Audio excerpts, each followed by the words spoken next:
It's my great pleasure to introduce you to task force number 3. Take it away. Good morning. Hello, everyone. I am joined today by my colleagues Sally, Matthew, Tahara, Umang, and Sean, and my name is Sophie. On est au milieu des années 60. Le pays fait face à une pénurie de main-d'œuvre en matière agricole. Le gouvernement fédéral cherche une solution temporaire, puis se tourne vers la Jamaïque. À l'été 1964, il y a 264 travailleurs jamaïcains qui viennent travailler sur les fermes du sud-ouest de l'Ontario. À l'époque, on pense que c'est une solution provisoire à un problème qui va se résorber autrement. Aujourd'hui, en 2019, les travailleurs migrants comptent pour 50 000 personnes qui viennent travailler au Canada à chaque année. Il y a certaines personnes qui considèrent que les travailleurs étrangers temporaires constituent un pilier de l'industrie agricole canadienne. En fait, c'est à ce point important qu'en 2016, il y a un comité permanent de la Chambre des communes qui s'est penché sur la question. Après des mois de consultation, le comité permanent a identifié 2 tensions qui étaient sous-jacentes à la présence des travailleurs étrangers temporaires dans l'industrie agricole. D'un côté, il y a évidemment l'industrie, puis plusieurs Canadiens qui considèrent que leur présence est essentielle pour assurer la souveraineté alimentaire du pays, puis pour combler le besoin de main-d'œuvre qui continue d'être persistant aujourd'hui. De l'autre côté, il y a des groupes de défense de droits puis de travailleurs migrants qui utilisent des termes comme racisme systémique puis esclavage moderne pour parler de la situation. Ce dont on souhaite vous convaincre aujourd'hui, c'est qu'il est urgent de résorber ces tensions-là parce qu'elles ne sont pas prêtes de s'amenuiser d'elles-mêmes. L'industrie agricole compte pour 7 % de postes vacants actuellement, ce qui en fait l'industrie avec le taux de vacances le plus élevé à travers le Canada. Ça cause une pénurie, un manque de revenus qu'on évalue à 1,5 milliard de dollars par année. Puis c'est des chiffres qui sont censés doubler d'ici 2025. So, as you can hear from Sophie's introduction, this is a highly complex, highly charged, highly controversial topic. So why did we pick it? The future of food is pretty broad. Why did we choose to focus on this? First up, I think it's such a critical part of our food system that so few Canadians are actually aware of. And so there was an element of wanting to use this platform to shed light on an often invisible population.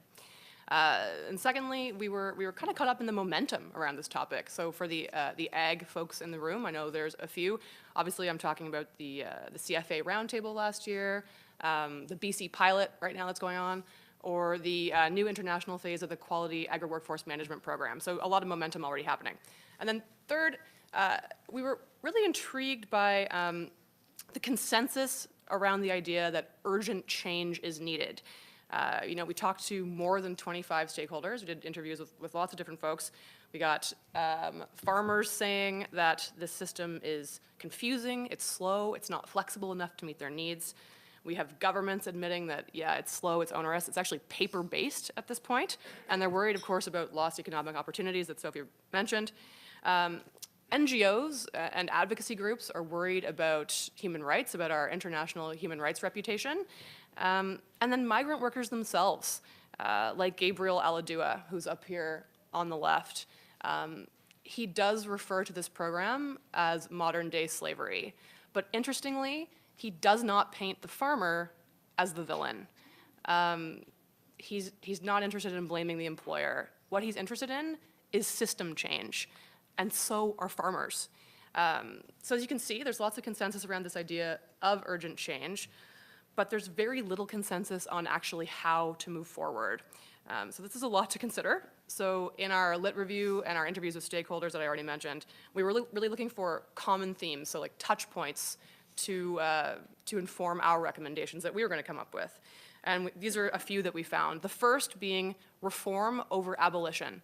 So even those that were most critical of this program didn't think it should be ended. Secondly, nobody thought that encouraging Canadian labor as a replacement for migrant labor was a realistic solution in our current economic context. And then third, power imbalance. This idea of power imbalance kept coming up over and over, and of course from workers who are concerned about that, but also from farmers. One of the things that we heard in our consultations was this idea that, it's a big problem if your workforce is so afraid of deportation that they're not going to speak up about a legitimate issue that will impact your harvest. So today, we don't have a silver bullet. We're not solving all the problems, but we have what we think is a pretty robust constellation of recommendations that would be best implemented together, that are meant to work for workers, yes, but also for employers and administrators, and also to help ensure that global and local markets keep on enjoying high-quality, affordable Canadian food. We have Matthew up first with recommendations. Okay, great.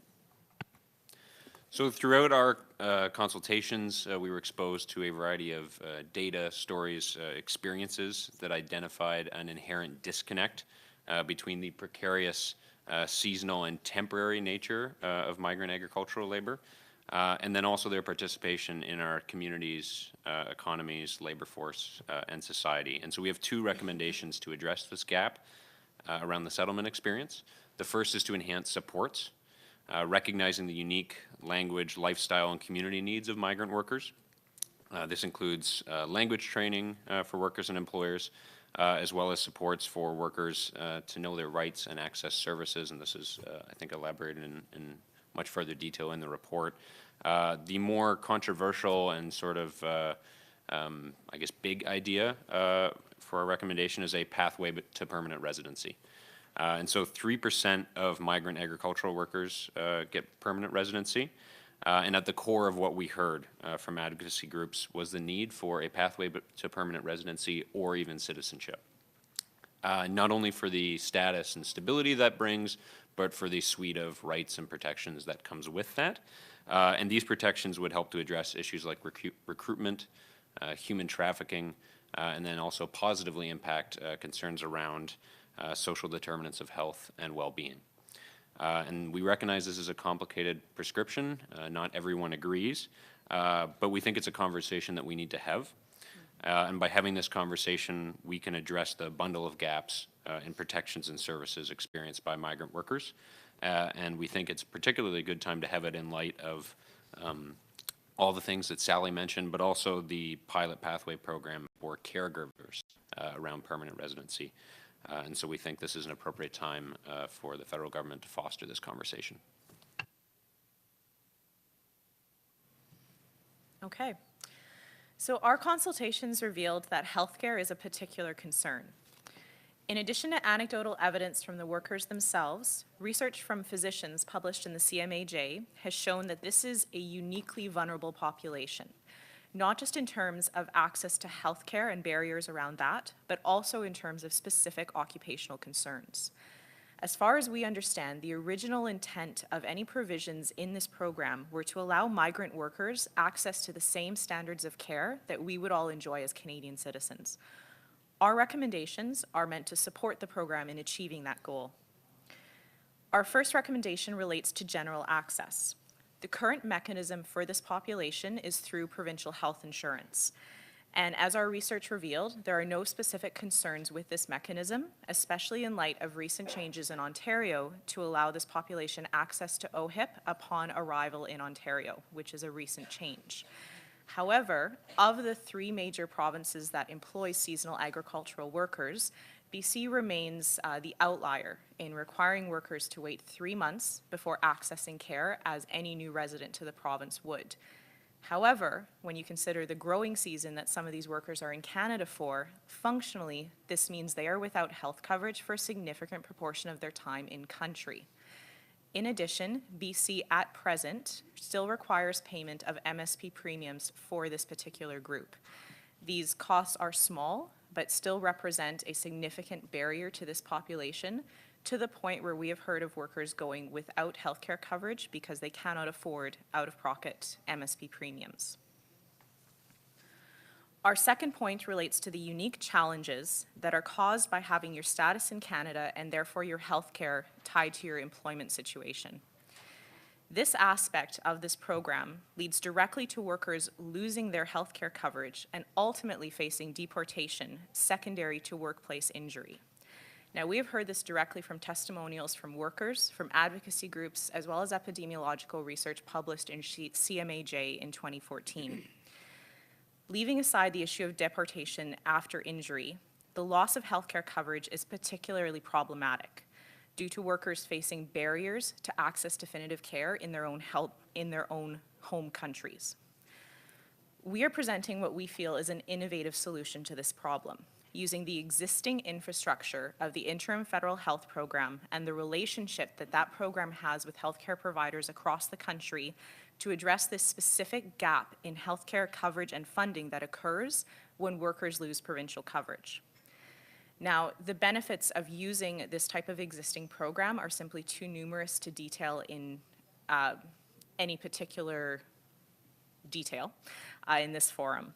However, we feel that it's the most feasible solution we could identify that would allow workers immediately injured in Canadian workplaces to receive definitive care, at least until larger questions around status in Canada are sorted out. An important area of focus is reforming key aspects of program delivery to ensure fairness and effectiveness for farmers, governments, and of course, migrant workers themselves. So Sally mentioned before the momentum surrounding this issue, and reforms have taken place over the past few years. For instance, following the Standing Committee's 2016 report, there was an increase in the number of inspections relating to workplace safety and health, but one migrant worker from Jamaica told us about his experience. So the worker told us about how his employer was reluctant to provide safety equipment when, for example, he was spraying pesticides on the farm so as to not give the public the impression that spraying is harmful to food production. As such, the employer only provided legally mandated safety equipment when the inspector was scheduled to visit. So what we recommend is that the government increase the number of unannounced inspections within certain parameters, such as ensuring inspections are minimally disruptive and do not cause financial loss. This, we think, should be a high priority and should be implemented by 2020. In 2018, the Canadian Federation of Agriculture spoke about the need for efficient processing, increase in transparency, and decrease in administrative burden. Migrant workers and advocacy groups talk about the precarious work environment and lack of oversight. Farmers and employers talk about how the program is confusing, difficult to navigate, government departments are siloed. The government talks about how costly this process is and how onerous it is. What we recommend is that the federal government should create a single office to coordinate all activity relating to migrant agricultural workers, and this should include departmental officials from ESDC, Immigration, Refugees and Citizenship Canada, and of course, AAFC. This new Migrant Agricultural Workers Office should also oversee the creation of a federal provincial secretariat to coordinate aligned best practices between governments. With respect to the employment relationship, under the status quo, workers are allowed to work only for the specific employer who hired them. In our consultations, we're often told about how this contributes to the power imbalance that Sally had highlighted earlier, and how this power imbalance acts as a barrier to workers seeking better working conditions or reporting human rights violations. Our recommendations would seek to move the needle on this power imbalance while recognizing the needs of employers for a reliable and stable workforce. Our first recommendation is that the system of employer-tied work permits be transitioned to a more flexible model where hiring needs are identified by province and type or specialty of work, and then permits are granted to workers to work anywhere in that province or in that specialty. This would provide more flexibility for workers, which would help address the power imbalance, but it would also, for farmers and employers, provide a more nimble system, allowing labor mobility to be more responsive to needs. Our second recommendation relates to the development of a trusted employer program. The intention here is that employers with a track record of safe and fair working conditions should be rewarded with a more streamlined application process, which would reward good behavior and also help drive more workers to better employers.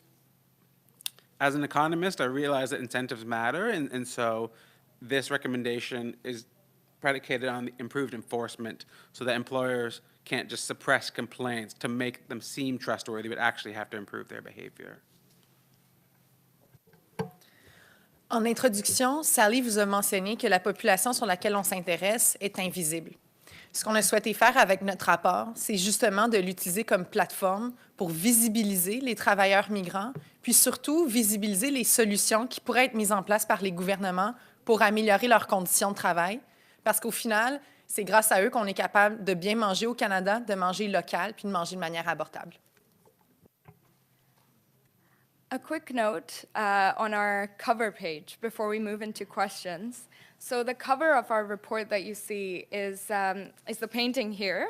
And this is a painting that our group commissioned from an artist who's based in Vancouver, who works with migrant workers and uses art as a form of expression and also healing and cultural integration. And so the migrant worker, Bert Monterona is his name, and he said that this report, our report and conversations with us has given him the inspiration to hold a gallery exhibition in the future on the same topic. So very excited about that too. Thank you.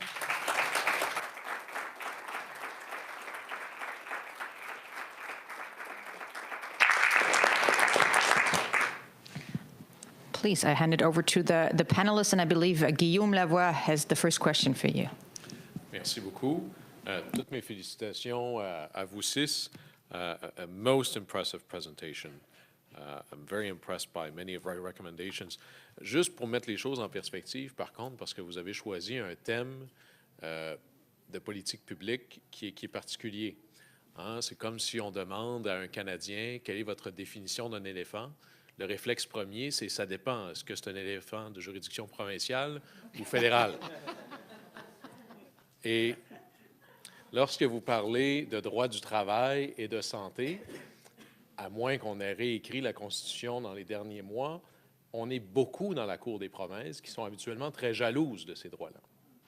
Alors, comment est-ce que vous envisagez la capacité d'avoir cette conversation-là, alors que la capacité non seulement d'initiative, mais de mise en œuvre et de contrôle sont clairement dans la cour des gouvernements provinciaux?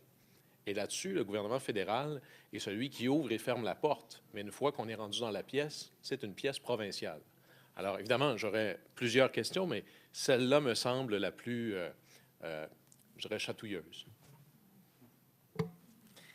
Donc, notre rapport contient des recommandations qui sont, certaines d'entre elles sont en fait spécifiquement adressées aux gouvernements provinciaux, dont celles qui relèvent des conditions de travail puis de la santé, mais certaines relèvent particulièrement des compétences fédérales, en particulier l'idée de créer un guichet unique qui viserait à coordonner les initiatives de recrutement puis aussi d'intégration de la main-d'œuvre. Donc voilà, on a pris cet élément-là en considération et puis on a défini des recommandations qui pouvaient être mises en place par les deux paliers de gouvernement. Juste rapidement, lorsque vous parlez de la couverture, c'est-à-dire que la résidence permanente et la citoyenneté pourraient être une solution, est-ce qu'il n'y a pas un risque que ces travailleurs-là, ayant acquis la résidence permanente et la citoyenneté potentiellement, quittent ce marché de l'emploi-là? Et donc, on vient un peu essayer, on vient de vider ce qui est le but du programme. Absolument. Puis c'est d'ailleurs une des raisons pour lesquelles c'est une question qui est à ce point contentieuse, à savoir que ça pourrait ça pourrait percer le bassin de recrutement qui permet de combler le besoin de main-d'œuvre sur lequel j'insistais en introduction. Par contre, deux considérations. La première, c'est qu'à notre sens, la question de l'accès à la résidence permanente puis à la citoyenneté, c'est d'abord et avant tout une question de dignité humaine. On fait appel à ces populations-là année après année pour venir occuper des emplois qui sont mal payés, qui sont excessivement exigeants d'un point de vue physique, puis malgré leur présence répétée au Canada pendant des années, voire des décennies, c'est des gens qu'on ne considère même pas pour l'accès à la résidence permanente et à la citoyenneté. Donc, à notre sens, puis c'est une préoccupation qui a aussi été manifestée par des employeurs puis des associations syndicales d'agriculteurs. Et puis, d'autre part, ce qu'on a constaté par nos consultations, c'est que ce serait au final une proportion vraiment infime de travailleurs migrants qui seraient intéressés à éventuellement avoir la citoyenneté. Les chiffres qu'on a entendus, c'est environ 3 % d'entre eux. D'où la question que c'est d'abord et avant tout une question de dignité. Là, on voit que les personnes qui participent au programme à titre de travailleurs ne le font pas pour éventuellement habiter au Canada. Eux, ça leur permet d'obtenir un salaire en devise qui vaut beaucoup dans leur pays d'origine. Mais pour l'infime proportion d'entre eux qui voudraient s'en prévaloir, selon nous, les bénéfices dépassent largement les inconvénients là, que tu as à juste titre mentionnés.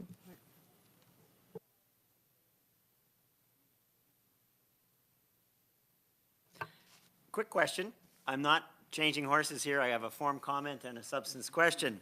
Form content is, I found this report to be the most arrow-like. You put out your issue, you shot for the target, and perhaps because it was a single issue, it was just the facts, and I found it to be very rapier-like in its ability to get to the issue and get to the point. You either liked it or you didn't as a public policy person. You had a one-page takeaway, you know, say it often and say it in as many forms as you can. So I like that. On the substance, I have a very pointed but very short question. How should producers in Canada, agricultural producers, use your report to get a more usable foreign temporary worker program? I don't want government, I want the producers and the producer associations. How should they use your report?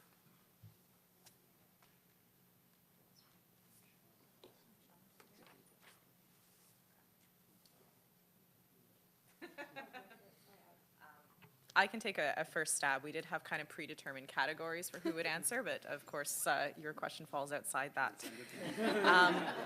I think what we heard in some of our consultations, and in particular from some of the farmers and producers we spoke to, is that there is a concerted, not only recognition of the issue, but kind of individual effort to address some of these concerns. I think part of the takeaway from our report might be education.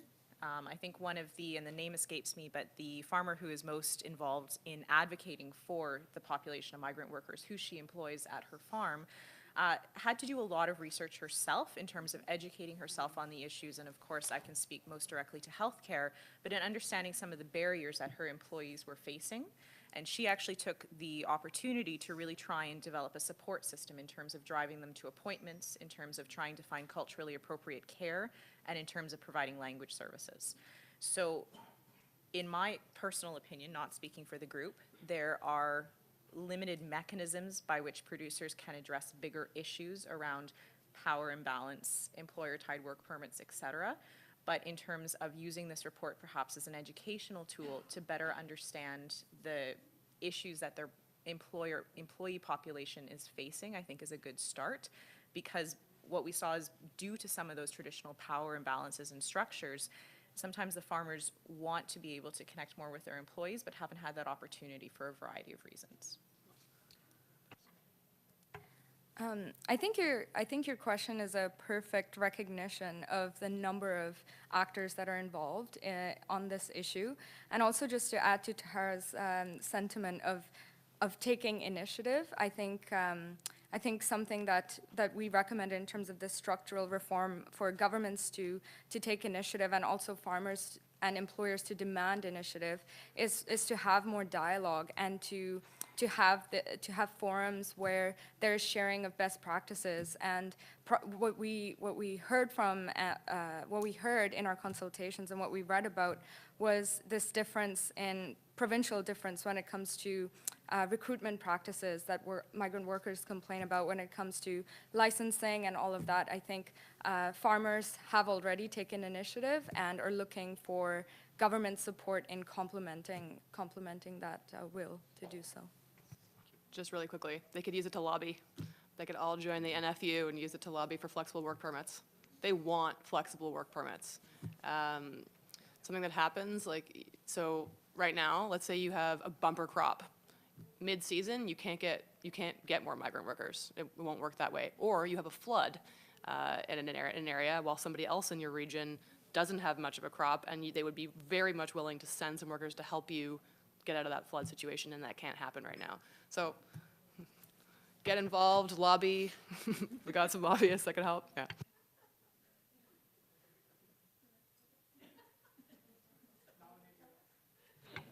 So maybe I could follow up on some of the points that have been made.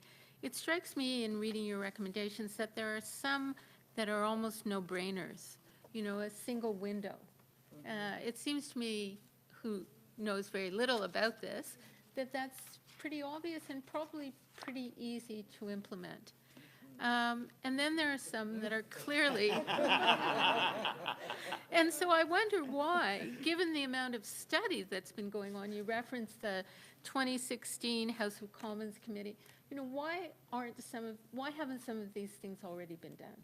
Or, for example, the fact that Ontario provides immediate health care, but BC doesn't and makes you wait 3 months. You know, why? As compared to some of the more clearly contentious issues, such as, and it's come up already, the pathway to potential permanent residency and citizenship. And there I have, I can understand a lot better why there are differing points of view and why that's much more contentious. But I'm really struck by the fact that some things just haven't happened. And Dawn's point about the producer groups, if everybody wants a more flexible work relationship, it's clearly the producers who can take the lead and say, we as a group should be able to ensure the movement of workers to where they're needed. So why? So I think the first, oh, that's a hot mic. I think the first answer is that it's an invisible population, as was brought up. I think if this was a population of Canadian citizens, I think a lot of this stuff would already be done. And then I think also as a part of your question was a discussion around how we think about work and the future of work and skilled versus low-skilled labor. And I think that's something that we've kind of debated a bit I know the topic of dignity came up earlier, and that's something that we've been, I think, grappling with and a little uncomfortable with, is this, some of these discussions around low versus high-skilled labor and how we as a country deal with those populations and make that kind of binary dichotomy between those two groups. And I think it also, this is part of the part about flexibility and groups coming together and helping to make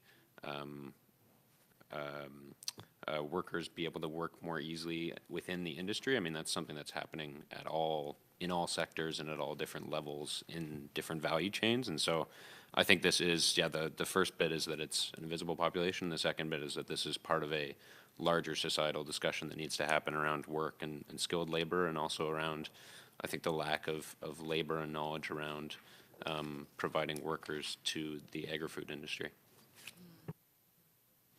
If I can add on that, I think we are seeing a lot of momentum already. So access or removing the 3-month waiting period, that's something that's relatively new. And if you key provinces, generally making provincial labor standards apply to farm workers, that's something that we're seeing expanded. So I think this is another step in the momentum. We're not done yet. More work is needed, but I think we are seeing progress. Part of the complication why this is hard is the point that Guillaume had raised around jurisdiction. So there's a lot of room for the federal government to collaborate better among departments, but also there is a big federal-provincial dimension to this. So I think that adds another layer of complexity that makes things look like they should be easy a lot harder.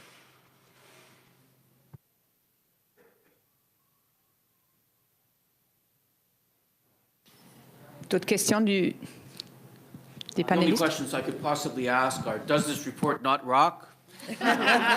Is this not the best Task Force 3 ever? Did you not have a fabulous mentor?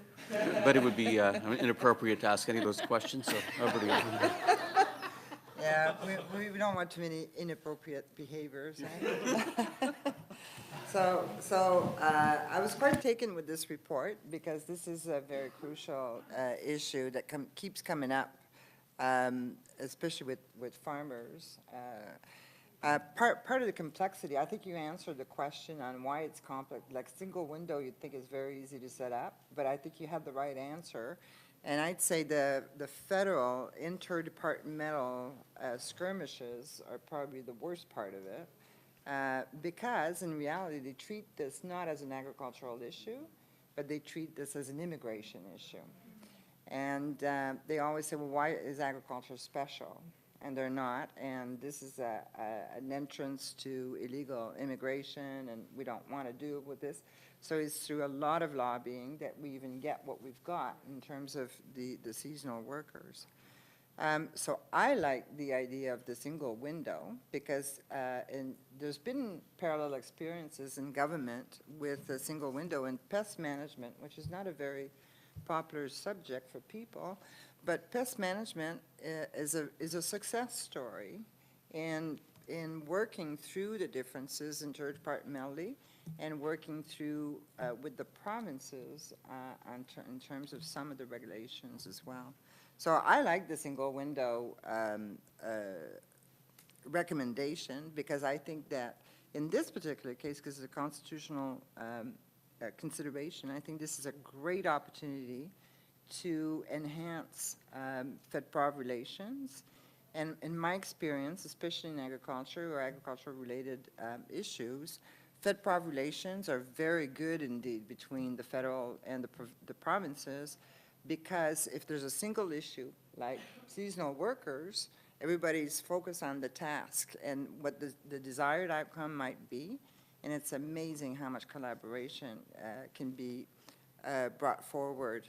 So I think a single window in this case is very relevant. So I'm hoping that this gets lobbied like crazy and that there's success on this one.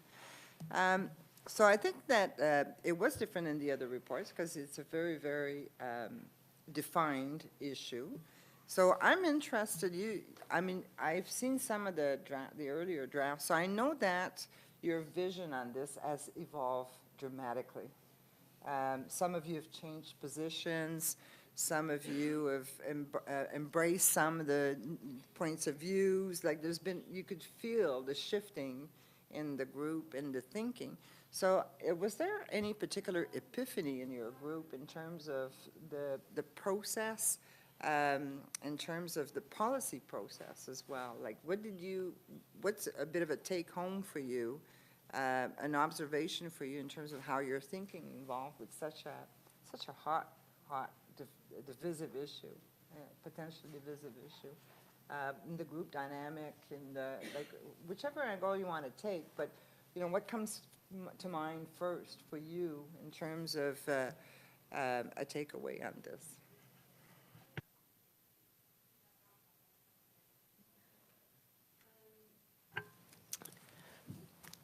It was a really interesting process for me. So just for context for the audience, obviously we're all coming from different backgrounds, right? And so I'm a social worker, but I work in policy. So I was, it was probably my loud voice at the beginning that really wanted to focus on dignity. I really wanted this to be an advocacy piece that had as a part of it policy recommendations. And that's often how the organization I work for, that's often how we go about lobbying. And so there definitely was a growing process of my very smart colleagues being like, you know, it's probably, we can do it backwards. We can do more compelling advocacy by making great policy recommendations. They can both happen at the same time. Now, do I still want to put out a little social media campaign, little video about this, calling attention to this invisible population? Absolutely, yes. But I think there was a really interesting process of growth, switching that lens a bit. I don't know if other people have experiences with that. So yeah, in terms of context, I'm a practicing physician. I don't have any professional experience in policy recommendations or writing policy. And I think one of the big evolutions our group went through was in terms of scope. So when we first started, we had significantly broader scope in terms of we wanted to fix everything about this program. And thankfully, our mentor directed us to narrow it down a little bit. But at the same time, there was a general consensus that we had access to this amazing platform that is Action Canada. And because hopefully none of our jobs are tied to recommendations in this, we had a bit of latitude to really think big, and we felt almost a responsibility to produce something that we had the unique privilege to produce in terms of being able to think outside the box. And that's where you can see some of our recommendations are really hard we tried very deliberately not to regurgitate what we were hearing from our advocacy partners and our consultations and say, well, these are the issues that everyone in this sphere is talking about. How could we present a unique solution?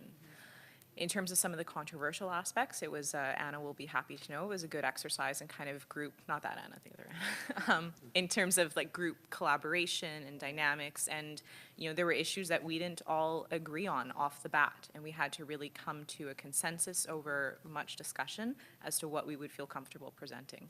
So I think that's the other issue that you may have seen in evolution is trying to have a more specific scope, but also that responsibility to this population to use our platform to generate new ideas and new discussion.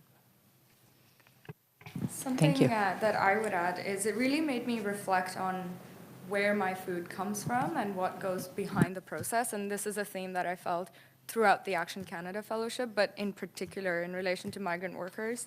Whether it was ignorant of me or naive of me, I didn't know very much about migrant workers before this. And so when we went through the process of finding a topic and trying to find what area should we focus on, this struck me to be such an important thing. And you'll see in our report, our question is, have you eaten a tomato lately? Because almost every fruit, every vegetable, everything that we eat is so closely connected with this population. And another thing that stood out for me was the consultation process and having conversations with different stakeholder groups, in particular with migrant workers, and how difficult it was to access these voices. And it was at that point where I felt such a disconnect to my food and where it comes from because of this large gap that exists between the person who's picking the food, producing the food, and me as a consumer of food. So I think it was interesting to also think about how I have a voice to be in Ottawa, to be in this room with movers and shakers, and how it's so important to bring that voice to the table. Questions from the audience? There's a beautiful book on this topic written by a Canadian author. Her name escapes me, but the book is called Tomato Trail. If you've ever read it, if you haven't, those in the panel, you might find that to be a really interesting read. Excellent. Any other questions? I know that we have one question from Slido, and it's about the international context. I'm going to paraphrase now because I can't open my phone. It's really just about the question if you have looked internationally for good examples, best practices around migrant labor and workers. We asked that question in our consultations. We did a lot of consultation. And the resounding consensus was we have a responsibility and also an opportunity in Canada because we are the leaders. And so in some ways that was painted from a lot of the NGOs and academics. They're like, isn't that sad that we're doing the best? Because they would like some really significant change. But for others, it was, you know, it's a spark of opportunity for us to be the leader. So there really isn't, it's a short answer, but there really isn't anyone else doing it better or in more volume than us.